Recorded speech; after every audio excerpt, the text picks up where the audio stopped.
E aí? Vamos falar hoje sobre uma ferramenta que, olha, todo investidor deveria conhecer de cor: o índice de Sharpe. Sabe aquela dúvida? Será que o investimento está realmente valendo a pena pelo risco que a gente corre? Pois é exatamente isso que ele ajuda a gente a descobrir. Vamos nessa? Para começar, imagine a seguinte cena. De um lado, o fundo A, que rendeu 15% no ano. Do outro, o fundo B, com 18%. E aí, qual dos dois parece melhor? Puxa, parece óbvio, né? 18 é mais que 15, então a escolha está feita. Mas será que é simples assim?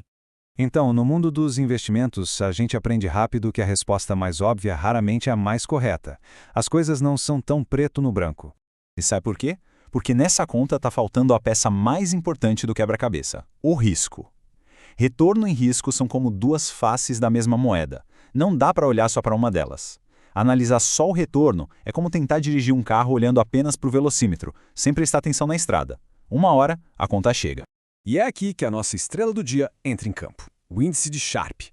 Pense nele como uma régua que mede o custo-benefício de um investimento. Ele diz pra gente se o retorno que tivemos foi uma boa recompensa pelo frio na barriga, ou melhor, pela volatilidade que a gente aguentou no caminho. E essa ideia não surgiu do nada, não. Foi criada por um gênio da economia, William F. Sharpe, que até ganhou um Nobel por isso. A grande sacada do índice é que ele consegue separar o que foi um ganho por uma boa estratégia do que foi pura sorte ou só o resultado de ter topado um risco gigante. Em resumo, ele mede a qualidade do retorno. Bom, chega de teoria, vamos ver como isso funciona na prática. Eu sei. Quando aparece a palavra fórmula na tela, dá até um calafrio. Mas pode ficar tranquilo, a gente vai desmontar ela em pedacinhos. Você vai ver que é mais fácil do que parece. Olha ela aí. O índice de Sharpe é o retorno do portfólio, ou RP, menos a taxa livre de risco, ARF. O resultado disso tudo a gente divide pelo desvio padrão, essa letra grega aí, o sigma. Parece complicado? Que nada! São só 3 partes bem fáceis de entender. Vamos ver uma por uma? O primeiro elemento, o RP, é o retorno do portfólio. Isso é moleza. É simplesmente o quanto seu investimento rendeu, a rentabilidade média dele. É aquele número que todo mundo olha primeiro, claro. Depois, a gente tem o RRI, a taxa livre de risco. Pensa nela como o nosso ponto de partida, a nossa referência de segurança. É o rendimento daquele investimento considerado mais seguro do país, tipo o Tesouro Selic. É o mínimo que a gente deveria esperar ganhar a mais para aceitar correr qualquer risco. E por último, lá embaixo na divisão, temos o tal do sigma, o desvio padrão. Esquece o nome técnico. Pensa nele apenas como volatilidade. É a medida do chacoalhão do investimento, sabe? Aquele sobe e desce que deixa a gente de cabelo em pé. Quanto maior o desvio padrão, mais arriscado é o investimento. Certo. Agora que a gente já conhece todas as peças, está na hora de montar esse quebra-cabeça. Vamos voltar para o nosso dilema lá do começo e finalmente usar o índice de Sharpe para matar essa charada e decidir entre o fundo A e o fundo B. Então vamos lá. Agora a gente tem o cenário completo. O fundo A rendeu 15%, com uma volatilidade de 11,6%. Já o fundo B, que teve um retorno maior, de 18%, também foi bem mais nervoso, com uma volatilidade de 20%. Para nossa conta, vamos usar uma taxa livre de risco de 12%.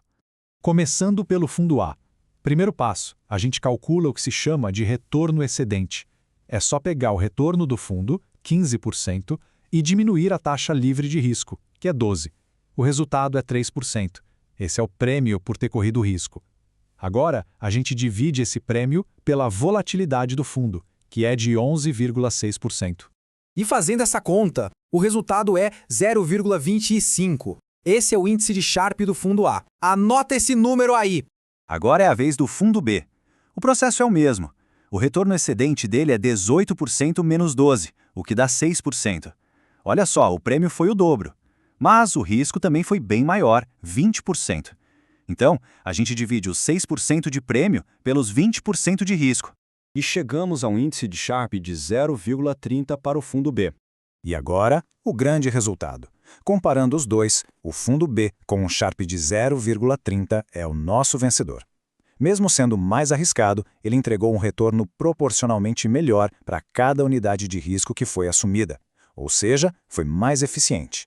Ok, mas e daí? O que um Sharpe de 0,25 ou 0,30 realmente quer dizer? Este número é bom, é ruim, é mais ou menos? Como que a gente interpreta isso no dia a dia?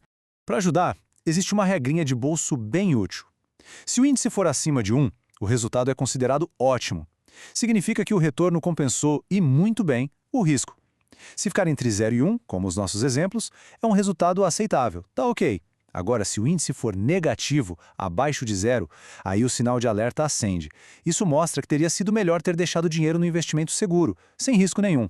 Isso tudo nos leva à reflexão final. O índice de Sharpe não é só um conceito teórico. É uma ferramenta muito poderosa para a gente avaliar se as nossas decisões de investimento estão sendo inteligentes. Então a pergunta que fica é: e na nossa carteira? O risco que estamos assumindo está sendo bem pago, bem recompensado? Parar para fazer essa análise pode de verdade mudar completamente a nossa visão sobre os próprios resultados.